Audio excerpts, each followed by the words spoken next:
अस्सलाम वालेकुम, कैसे हैं आप सब लोग। आज हम जिस सफ़र का आगाज़ कर रहे हैं ये तकरीबन 7 डेज़ का सफ़र है। जो फ़र्स्ट डे मैं आप लोगों के साथ शेयर कर रही हूँ ये है तकरीबन जो हमने लाहौर से सफ़र स्टार्ट किया था और हमने स्टे किया था फ़र्स्ट नाइट का महांडरी पर। तो ये लाहौर टू महांडरी तक का ये सफ़र है। सेकंड जो हमारा स्टे होगा वो बटाकुंडी पर होगा। हम नारान से होते हुए बटाकुंडी पहुंचेंगे, वहाँ पर एक नाइट स्टे करेंगे। उसके बाद उससे अगला स्टे हमारा अस्तोर से गुज़रते हुए चिलम चौकी पर होगा। चिलम चौकी पे हमारा 2 नाइट का स्टे है, क्योंकि वहाँ पर हमने एक दिन जाना है मिनी मर्ग, जो कि बहुत ही खूबसूरत जगह है। आप भी अगर कहीं भी नॉर्दर्न एरियाज़ घूमने का प्रोग्राम बना रहे हैं तो चिलम चौकी के बाद एक जगह आती है ये मिनी मर्ग। वहाँ पे 2-3 लेक्स हैं, आप उसको ज़रूर विज़िट कीजिए, बहुत खूबसूरत जगह है।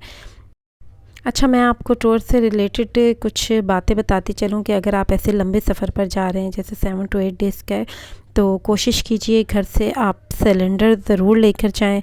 और उसके अलावा डबल रोटी, अंडे, रस, इस टाइप की चीज़ें आपके पास ड्राई फॉर्म में ज़रूर होनी चाहिए। बाकर ख़ानी का पैक केक ले लीजिए।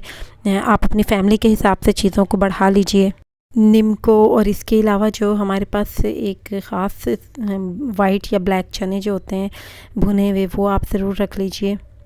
इन सब का हमें बहुत फ़ायदा होता है जब हम किसी भी सफ़र पर निकलते हैं। हमारे पास एक इलेक्ट्रिक केटल ज़रूर होनी चाहिए, टी बैग्स होने चाहिए, ड्राई फॉर्म में जो पाउडर मिल्क होता है, कोई भी टी वाइटनर वो होना चाहिए, चीनी, नमक, काली मिर्च। और इसके अलावा आप अपने साथ ऑयल ज़रूर रखें, माचिस रखें। माचिस से ज़्यादा वैसे बेहतर ये होता है कि आप लाइटर वगैरह यूज़ करें। एक तो वो गीला होने पे नमी से ख़राब नहीं होता, और माचिस बहुत जल्दी ख़राब हो जाती है। तो यहाँ पर देखिए जी, कलर का हार का रास्ता हमारा स्टार्ट हो चुका है। इसके बाद हम पहुँचेंगे इस्लामाबाद, और इस्लामाबाद के बाद हम नारान कागान पहुँचेंगे। तो मैं आपके साथ वो एक्सपीरियंसेस शेयर कर रही हूँ जो हमें सफ़र में ज़रूरी होते हैं। फैमिली के साथ अगर आप ट्रिप पर जा रहे हैं, एक आपके पास पिलो ज़रूर होना चाहिए, सॉफ्ट सा, या कुशन रख लीजिए, 1-2 कुशन रख लीजिए अपने साथ। और इसके अलावा आपके पास कोई भी कंफर्टर जो होता है वो ले लीजिए, ताकि आपको कहीं भी अगर नींद आए या कहीं आपको होटल नहीं मिलता, किसी मजबूरी में कुछ भी हो जाता है, जैसे हमारे साथ कुछ इश्यूज़ हुए, कुछ मसले जिसकी वजह से हमें होटल नहीं मिला, तो वो भी मैं आप लोगों के साथ शेयर करूँगी इस पूरे ट्रिप की कहानी। तो हमने बहुत जगह कंफर्टर ही बिछाकर और कुशन सर के नीचे रखकर ऐसे भी 1-2 जगह नाइट गुजारी। ये छोटी-छोटी चीज़ें होती हैं, इनसे हमें सफ़र में बहुत ज़्यादा फ़ायदा होता है। बहुत एक्स्ट्रा कपड़े ले जाने की ज़रूरत नहीं होती। बस आप अगर जीन्स यूज़ कर रहे हैं तो उसके साथ कुछ ऐसे शर्ट्स वग़ैरह आप यूज़ करके शर्ट ज़्यादा रख लीजिए, तो आपका बैलेंस हो जाता है, कपड़ों की इतनी मुश्किल नहीं होती। तो यहाँ पर हम एबटाबाद पहुँच चुके हैं, एबटाबाद टर्नल में से गुज़र रहे हैं। एबटाबाद में 2 टनल्स हैं, ये वाली बहुत लंबी है, और जो सेकंड इसके बाद आएगी वो बहुत मतलब इतनी ज़्यादा लंबी नहीं है, वो छोटी है।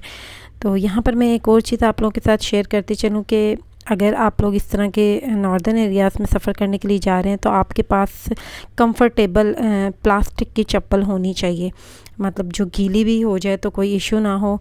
क्योंकि अक्सर हम ऐसा होता है ज़्यादा जॉगर या शूज़ वगैरह रख लेते हैं, तो वो हम हर जगह वहाँ पानी ही पानी है, झील है, और आपको उसमें से गुजर कर जाना पड़ता है, उतरना पड़ता है। कई दफ़ा हमें अपनी गाड़ी में से जब ज़्यादा वज़न हो जाता है या हमें किसी ऐसे ब्रिज पे से या ऐसी जगह पे से गुजरना पड़ता है जहाँ रास्ता अनबैलेंस हो, तो इस वजह से हमारे शूज़ ख़राब ना हो।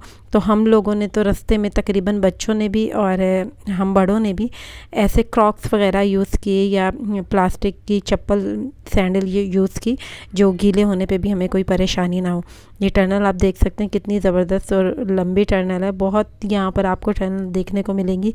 अभी तो ये एबटाबाद की 2 टनल्स हैं, इसके अलावा हमारे पास आगे हम जिस टनल से गुजरे वो भी बहुत बड़ी थी, वो सूखी किनारी की टनल थी। एक नया डैम बना है सूखी किनारी, उसकी वो टनल है, वो भी बहुत बड़ी और शानदार है। ये देखिए जी, यहाँ पर टनल का हो रहा है इख्तिताम। और इसके अलावा मैं आपको एक बात और बताती चलूँ, जैसे हम लोग इस तरह लंबे रास्ते पर जा रहे होते हैं तो हमारे पास जो हम बैग बना लेते हैं वो 1-2 बैग में ही सारे कपड़े भर लेते हैं हम, तो इस तरह भी करना हमारे लिए ठीक नहीं है। जिस तरह अगर आपके साथ 5 मेंबर गाड़ी में सफ़र कर रहे हैं तो 5 के पाँचों के पास अपना अपना बैग अलग होना चाहिए। आप छोटे साइज़ के बैग ले लीजिए, इस तरह के जैसे बच्चों के स्कूल बैग होते हैं, इसमें भी उनका अच्छे से मैनेज हो जाता है, उनके कपड़े वगैरह रखे जा सकते हैं। और एक अलग से किसी बैग में या किसी शॉपिंग बैग में आप शूज़ वगैरह डाल लीजिए। तो इस तरह से इसका फ़ायदा ये होता है कि अक्सर होटल हमें ग्राउंड फ्लोर पे या फर्स्ट फ्लोर पे नहीं मिलता, तो बार-बार अगर हम किसी भी जगह रात में स्टे करते हैं तो हमें गाड़ी में से आके सामान निकालना पड़ता है, लेना पड़ता है, क्योंकि इतने भारी-भारी बैग उठाकर लेकर जाना ऊपर थोड़ा मुश्किल होता है। तो अगर आपके पास छोटे मुनासिब साइज़ के बैग होंगे जो बच्चे खुद अपने पीछे कैरी कर सकते हैं, तो सब अपना-अपना सामान खुद से उठाकर लेकर जाएँगे। एक्स्ट्रा चीज़ें अगर हैं जिस तरह से शूज़ वगैरह कह रही हूँ या मेकअप या और कुकिंग की चीज़ें, आप लोग उनके अलग-अलग छोटे बैग बना लीजिए। जहाँ पर आपको जिस बैग की ज़रूरत हो वो निकालिए, बाकी सब सामान अपना गाड़ी में ही रखे रहने दीजिए। ये हमने थोड़ी देर स्टे किया था एक पेट्रोल पंप पर, वहाँ पर रिफ़्रेशिंग वगैरह के लिए, और अब हम दोबारा आगे के सफ़र पर निकल पड़े हैं। अच्छा, हम जब भी ऐसे किसी लॉन्ग इस पर टूर पर जाते हैं तो कोशिश होती है कि घर से कोई 1-2 सालन बनाकर फ्रीज़ कर लेकर जाएं। तो मैंने जो बनाया हुआ था वो बनाई हुई थी निहारी और नमकीन गोश्त। इसके अलावा मैंने कुछ चीज़ें और बनाई हुई थी जिसमें कबाब थे, बीफ कबाब, उनको मैंने बना के फ्राई करके फ्रीज़ किया था। इसी तरह से जब आप निहारी बनाएंगे, उसको एक इतना कि 1 टाइम यूज़ होने वाली निहारी हो, आप उसको किसी डब्बे में, एयर टाइट डब्बे में डालिए और उसको फ्रीज़ कर दीजिए। इसी तरह नमकीन गोश्त जो मैंने बनाया वो भी 1 टाइम यूज़ होने वाला था और उसको मैंने छोटे पैक में इसी तरह डब्बे में पैक करके उसको भी फ्रीज़ कर दिया।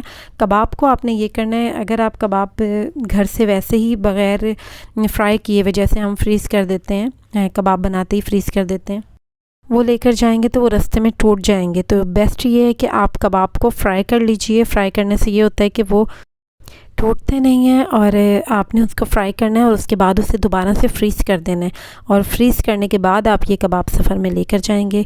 और जैसे हमारा फ़र्स्ट स्टे जो था वो महांडरी पर था, वहाँ रात में हमने निहारी गर्म कर खा ली, नान वगैरह बाज़ार से ले लिए, और इसके अलावा जो सुबह मॉर्निंग में हमने कबाब को थोड़ा सा उस पर ऑयल डाला सॉस पैन में और उसको हल्का सा सेक लिया, तो वो बिल्कुल फ़्रेश हो जाते हैं जैसे अभी आपने ताज़े फ्राई किए हों। ये हम जिस टनल में से गुज़र रहे हैं ये है मानसेरा टनल, और इसकी लंबाई है 2528 मीटर। बहुत लंबी टनल है ये, और यहाँ पर आपको बहुत ज़्यादा टनल देखने को मिलेंगी और इसमें से गुज़र के अच्छा लगता है। आपको लाइट थोड़ी सी डिम रखनी पड़ती है क्योंकि आगे से जब गाड़ी की लाइट आ रही होती है, क्योंकि ज़्यादातर टनल 2 वे हैं, तो जब आगे से लाइट आ रही होती है तो थोड़ा इशू होता है आपको गाड़ी वगैरह ड्राइव करने में। तो यहाँ पर मैं आपको बता रही थी कि हमने कबाब को किस तरह से फ्राई कर रखना है। और इसके अलावा आप रास्ते के लिए, जिस तरह हमारा फ़र्स्ट डे था, स्टार्ट हुआ था लाहौर से, तो मैंने मैक्रोनी बना ली थी ताकि हम सफ़र में भी मैक्रोनी वगैरह, या अगर आप मैक्रोनी नहीं पसंद करते तो सैंडविचेस बना लीजिए ताकि आपका सफ़र भी आराम से गुजर जाए। क्योंकि जब आप घर से निकलते हैं और सफ़र स्टार्ट होता है बच्चों के साथ, तो बहुत ज़्यादा मुश्किल होती है। बच्चों को कुछ ना कुछ मंचिंग के लिए चाहिए ही होता है, क्योंकि गाड़ी में एक इतने लंबे रूट पर तकरीबन 7 to 8 डेज़ तक इकट्ठे रहना और बिल्कुल खामोशी से सफ़र करते रहना थोड़ा मुश्किल होता है। तो थोड़ा बहुत मंचिंग के लिए होना चाहिए कुछ भी पास, ताकि आप लोगों का सफ़र अच्छा गुजरे और बच्चे आप लोगों को तंग ना करें। बिल्कुल घर से आप 2 बड़े कैन जो होते हैं पानी के 5 लीटर वाली बोटल्स, वो भर कर ज़रूर लेकर चाहिए, चाहे फ़िल्टर का पानी भर लीजिए उसमें या बाय कर लीजिए। उस बोटल्स को आप अपने साथ हमेशा रखिए वापसी तक के सफ़र तक के लिए, क्योंकि जहाँ जहाँ आपको फ़्रेश और फ़िल्टर वाला पानी मिले, आप उसके बीच में पानी दोबारा से फ़िल करते जाइए जैसे जैसे यूज़ होता जाएगा। क्योंकि जगह जगह अगर आप प्योर मिनरल वाटर बाय कर अपना टूर चलाते हैं तो बहुत मुश्किल हो जाता है, ये बहुत ज़्यादा बजट आपका आउट हो जाता है। तो हम भी घर से 2 5 लीटर वाली पानी की बोतल्स भरकर लेकर गए थे, और जहाँ हमें साफ़ पानी, ये झरने का पानी जो पता होता था कि ये पानी पीने के लिए यूज़ हो रहा है, लोग भी उस इलाके के वो पानी पीने के लिए यूज़ करते थे, या फ़िल्टर हमें कुछ ऐसा दिखता था तो हम वहाँ से पानी भर लेते थे। तो इससे रास्ते में आपको जहाँ भी प्यास वगैरह लगे और आप अच्छे से मैनेज कर सकते हैं अगर आपके पास ये खाने पीने की और इस तरह से पानी की सहूलत मौजूद होगी। यहाँ पर मैं एक ख़ास चीज़ आपको बताती चलूँ कि आप इलेक्ट्रिक केटल जब रखेंगे उसके साथ आप एक थर्मास भी ज़रूर रखिए। किसी भी होटल में आप लोग रुकते हैं या किसी भी ढाबे इवन के किसी भी ये पब्लिक प्लेस पे आपका रुकना होता है, हर जगह पर आपको बिजली की सहूलत मिलती है। तो आप वहाँ पर अपना ये पानी गर्म करके आप थर्मास में डाल दीजिए।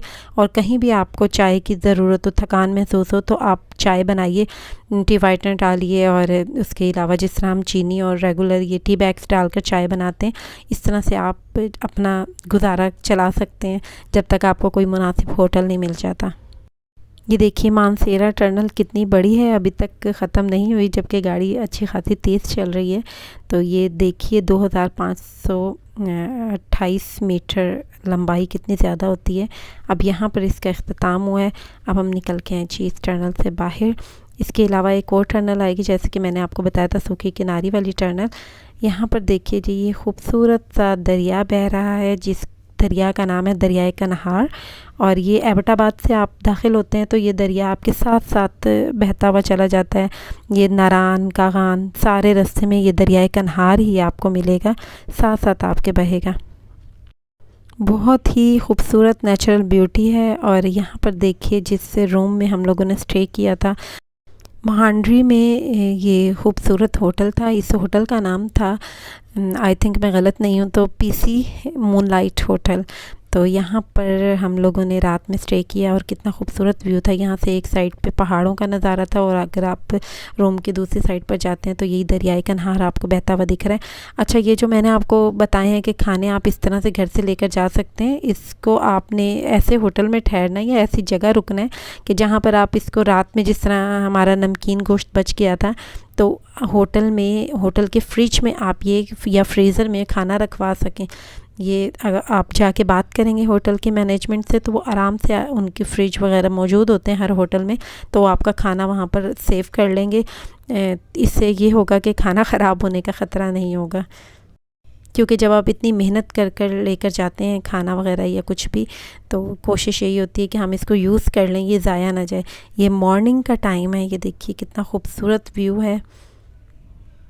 फर्स्ट फ्लोर पे हमारा रूम था और ये देखिए ये जिस मांड्री के होटल पे हम मौजूद हैं, इसके साथ ही एक ब्रिज था जो कि अब बह चुका है, जिसकी वजह से वापसी पे हमें बहुत मुश्किल हुई, हमें दूसरा रास्ता इख्तियार करना पड़ा। वो सब मैं आप लोगों के साथ आगे डिटेल से शेयर करूँगी। आप दरियाए कन्हार की शोर से उसकी हैबत का अंदाज़ा लगा सकते हैं कि कितना तेज़ चलता हुआ पानी होता है इसका। यहाँ पर आप इसको फ़ील कीजिए और मॉर्निंग को एंजॉय कीजिए हमारे साथ। बादलों को देखिए किस तरह से वो ज़मीन पर उतर आए हैं।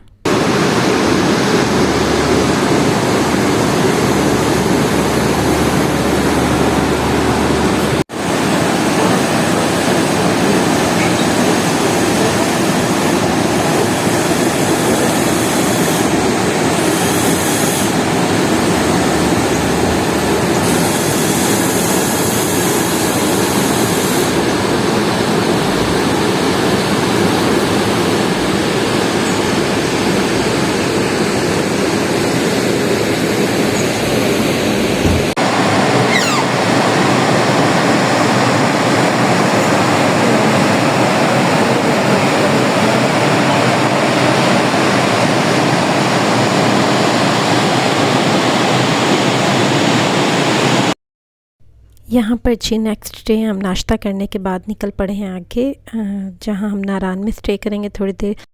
वहाँ पे हम करेंगे राफ्टिंग, उसकी वीडियो भी मैं आप लोगों के साथ डिटेल से शेयर करूँगी। आप पूरे सफ़र में ऐसे ही हमारे साथ बने रहिएगा। अल्लाह हाफ़िज़।